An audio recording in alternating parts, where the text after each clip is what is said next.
may mga ilang fans daw ni Heart Evangelista ang nadismaya sa kanyang ginanap na closet party.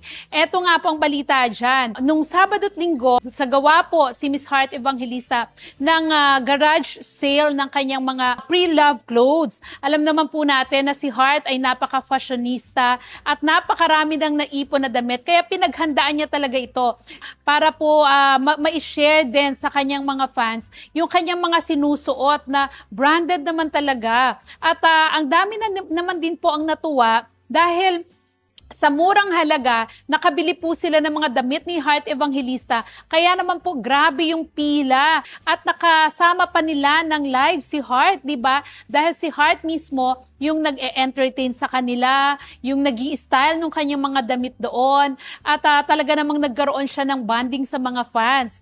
Kaya lang po, merong mga ilang fans ang nadismaya in a negative way kasi may mga fans na gustong-gusto sanang makabili ng mga damit ni Heart Evangelista pero hindi raw po kasya sa kanila. Dahil nga po, ang katawan ni Heart ay napaka-petite, napaka-sexy, napakapayat, di ba? Kaya paano nga naman magkakasya sa mga tulad namin, di ba? Sinama ko talaga yung sarili ko dyan. Kaya kahit gusto-gusto namin bumili ng damit ni Heart, hindi kami makabili. At yung iba naman po, ang request naman nila, sana raw magkaroon pa ng part 2.